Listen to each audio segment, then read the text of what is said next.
Demographic imperative, or the demographic reason, is the one with the most statistics. This is the one to really pay attention to for the quiz and for the midterm.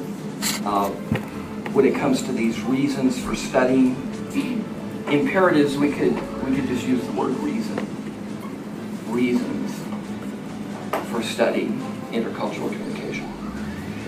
But the demographic reason, it goes into the stats of the population of the U.S., 308 million. I want you to know this data.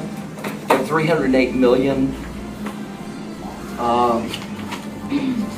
people in the United States as of the 2010 census.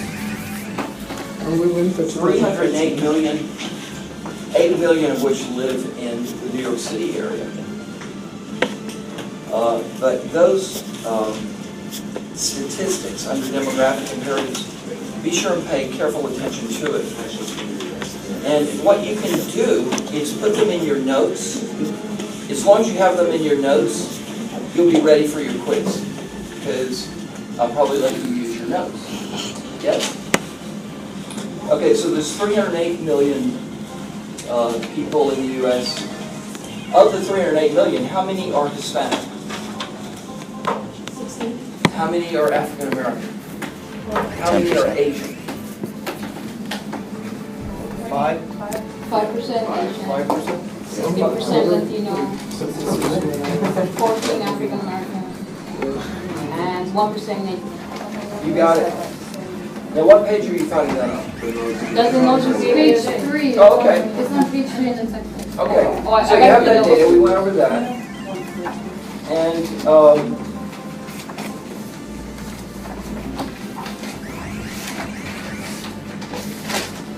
another thing to focus on is that immigration to the U.S. Prior to 2000 was primarily from Europe. And then since 2000, immigration pattern has changed. It's now from Asia, the Middle East, Latin America.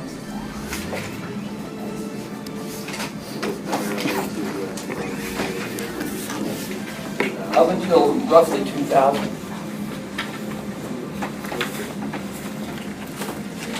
And then the new immigration of Asia, Latin America,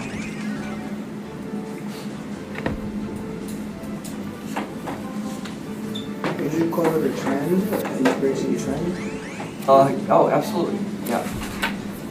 And Middle East. So the influx of new immigrants are from there. It has changed the demographic makeup. Since 2000, it's changed the demographic makeup of the U.S. The U.S. used to be predominantly Caucasian in every state in the U.S. With the influx of immigrants, you now have states which are predominantly Spanish, states which, all states are a mix, but this change, the book refers to it as the browning of America, browning of America. And you have states that are now where Caucasians are the minority. Now that's a different country. Now where are those states in the United States? Where are they? Southwest. Yeah, Southwest. California is one of them. So you want to know the states: California, Arizona, Nevada, New Mexico. Texas. Where? You said Texas. Texas. And not in the Southwest, but Florida. Yeah, the Cubans.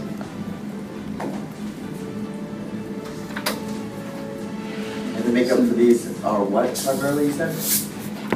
It is what they call a majority minority. In other words, in those states, there is a minority majority of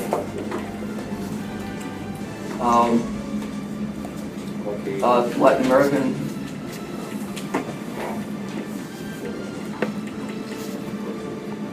Asian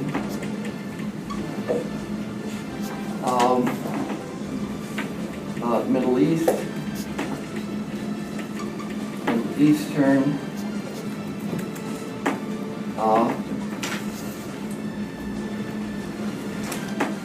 also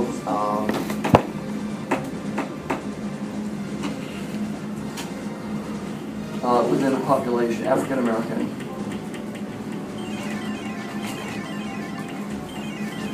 and Caucasian. The reason for the change are the migration into those states of those groups.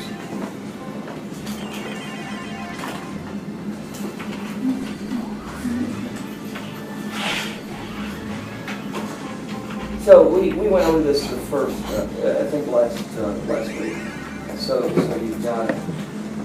Now pay attention to phrases like Thomas Friedman of the New York Times said the world is flat.